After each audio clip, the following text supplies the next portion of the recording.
कैसे देखते हैं ये रशिया का, इंडिया का दुनिया को कहना कि भाई हम तो तेल लेंगे, जिसने जो करना है कर। और ये सिग्नल वही दे सकता है जो अपने पांव पे खड़ा हो, जो एक मिनी सुपर पावर हो रीजन के अंदर, वही कर सकता है।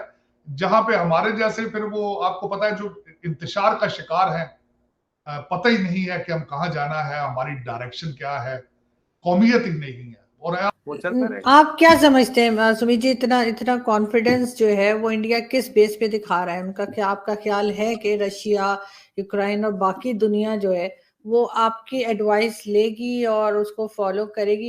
रेटिंग इतनी जा रही, आज मोदी जी की रेटिंग जो बाइडेन से ऊपर है किसी भी अमेरिकन सर्वे में। ये सारी चीजें चल रही है। और अमेरिका की एक और दिक्कत है, जो यूक्रेन में वॉर हुआ उसमें सब लोग एक चीज नहीं समझ पा रहे, जो मैं आज नेशनल टीवी पे भी कह चुका हूँ। मैं कहा भाई एक बात सुन, कह रहे जी इससे जी अमेरिका की आर्म्स लॉबी चलती है। मैंने कहा भाई मेरे होटल्स एक ही सुर्खी है, behind the curtains India is doing a lot. पर्दे के पीछे इंडिया काफी कुछ कर रहा है। तो अब सब इंडिया को वहां खड़ा कर रहे हैं। इंडिया पर्दे के पीछे काफी कुछ कर रहा है, ये दुनिया मान रही है और इंडिया पे ही ये जिम्मेदारी डाली गई है, आप ये चीज करो। जयशंकर की जो ट्रिप है, दिस इज अ वेरी, मेरे लिए तो बहुत ही दिलचस्प ट्रिप है। I think this is a important trip. एक तरह से यूं कह सकते हैं कि इन्होंने अमेरिका के खिलाफ बगावत कर दी इस ट्रिप में। दे हैव बेसिकली सेड आपकी ऐसी की तैसी, हम आपके दबाव में नहीं आएंगे।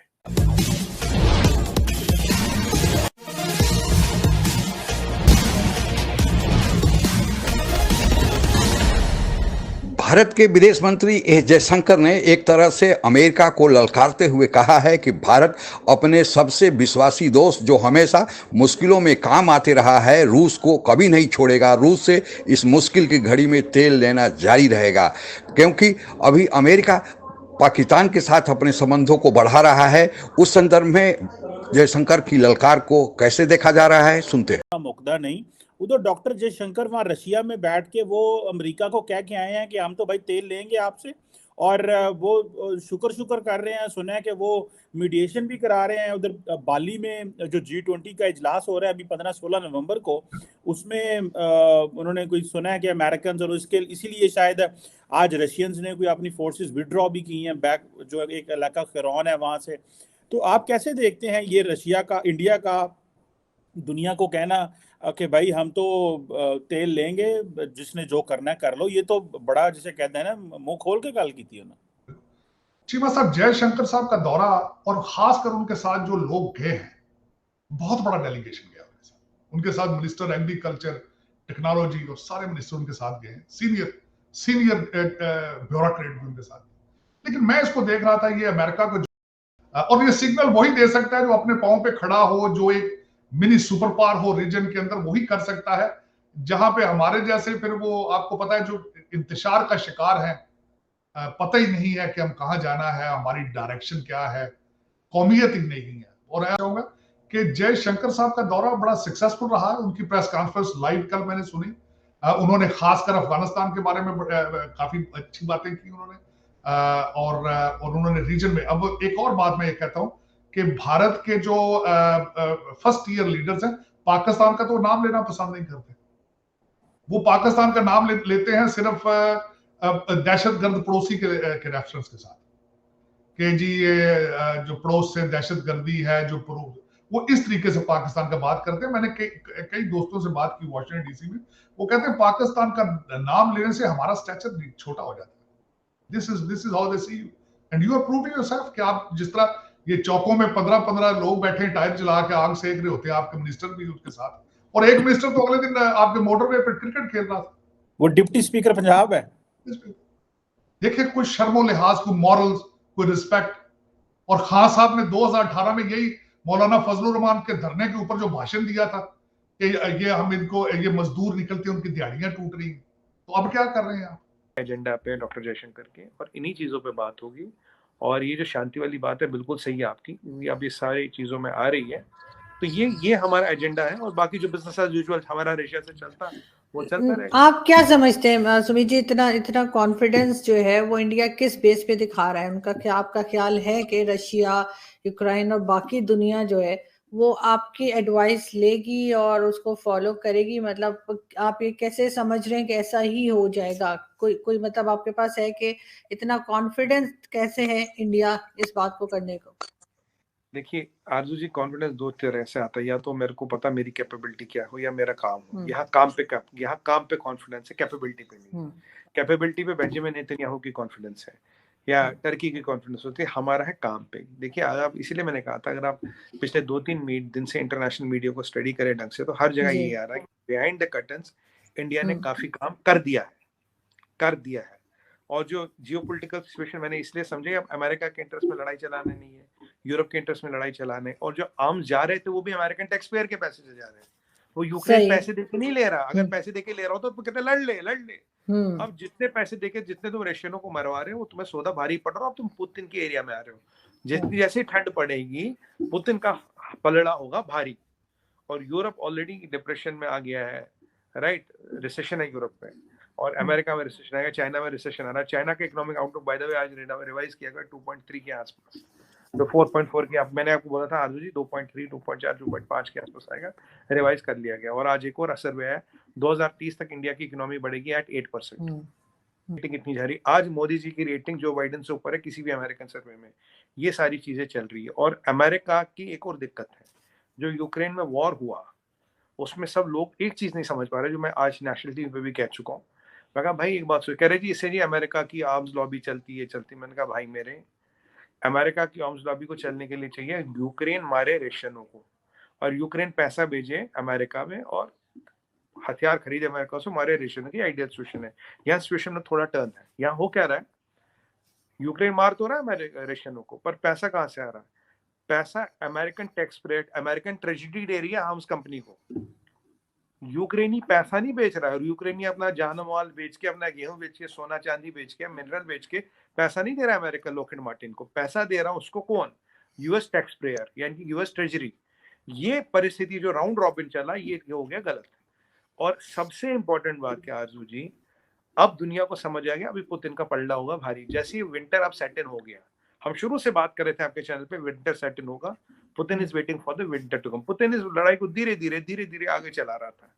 जैसे विंटर होगा, यूएस में एयर की मतलब गैस की किल्लत, यूएस में डीजल की किल्लत, यूएस में energy cost will sky rocket, और पुतिन का जो पावर है वो आ जाएगा। अब तक अमेरिका बहुत डॉलर दे चुका है, Zelensky is not able to deliver. वो जो कॉमेडियन है वो कॉमेडियन ही रहेगा। अब यूएस के टैक्स पेयर सवाल पूछा जाए तो हमारा पैसा वहां क्यों दे रहे हो? यहाँ यूके और फ्रांस ऑलरेडी कह रहा है कि भाई मेरा इस लड़ाई से मतलब नहीं, नेटो का मेंबर नहीं होना चाहिए कौन? ज़ेलेंस्की। ठीक है, ज़ेलेंस्की को पीछे एक उसकी जो बाइडेन की मीटिंग हुई थी, जब जो बाइडेन चिल्लाया था उस पर, कह रहा तू हमें पैसे नहीं दे रहा, हम तुम पे एहसान कर रहे हैं हथियार बेच के। ये मत बोल मुझे ये भी ला दो, ये भी ला दो, कोई मंडी नहीं खुली यहाँ पे, हम तुम पे एहसान कर रहे हैं हथियार देख के। अब जब ये परिस्थिति हो रही है, और यूएस में इन्फ्लेशन कितना चला गया, करीब 10.1%, 10.5%, इंटरेस्ट रेट 3.5%।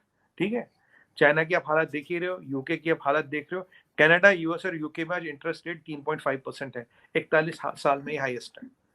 तो इकोनॉमी टाइट हो रही। यहाँ नोपेक करके उन्होंने डॉलर वाला खेल शुरू कर दिया, या एमबीएस इंडिया आ रहे हैं। सुनिएगा, एमबीएस इंडिया आ रहे हैं। हम यूएई से पूरी संभावना रुपयों में ट्रेडिंग करेंगे 2 लाख किलो सोने के लिए।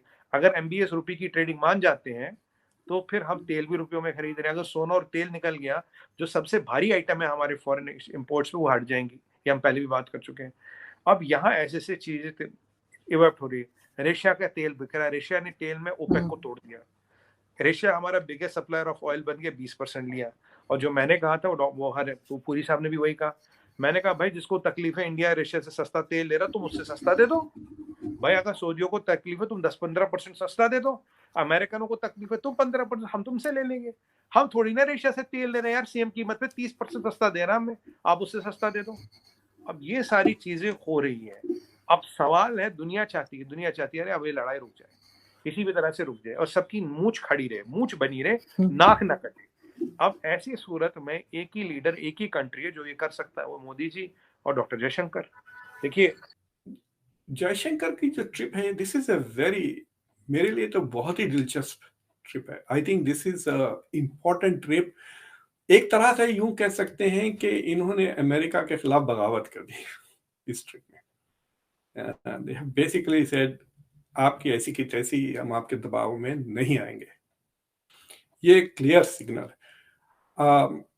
अभी तो 2 दिन का दौरा है, अभी देखें क्या क्या होता है वहां पर। लेकिन जो पहली प्रेस कॉन्फ्रेंस थी, उस प्रेस कॉन्फ्रेंस में एक बंदे ने जयशंकर से पूछा कि आप अकेले नहीं आए हैं, आपके साथ तो बड़ा काफिला लेकर आए हैं, lots and lots of officials. आखिर बात क्या है?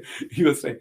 तो वो कह रहे हैं कि बेसिकली हमारे रशिया के साथ बहुत अच्छे ताल्लुकात हैं historically, we appreciate each others. ये प्रूवन फ्रेंडशिप लफ्ज इस्तेमाल कर रहे हैं वो बार बार, प्रूवन फ्रेंडशिप, कि हम जब मुश्किल में थे इन्होंने हमारा साथ दिया, ये जब मुश्किल है तो उन्होंने, he has taken a lot of officials with him who are going to engage with Russia in multi domains, यानी कई डिफरेंट एरियाज में इंटरैक्शन होगा।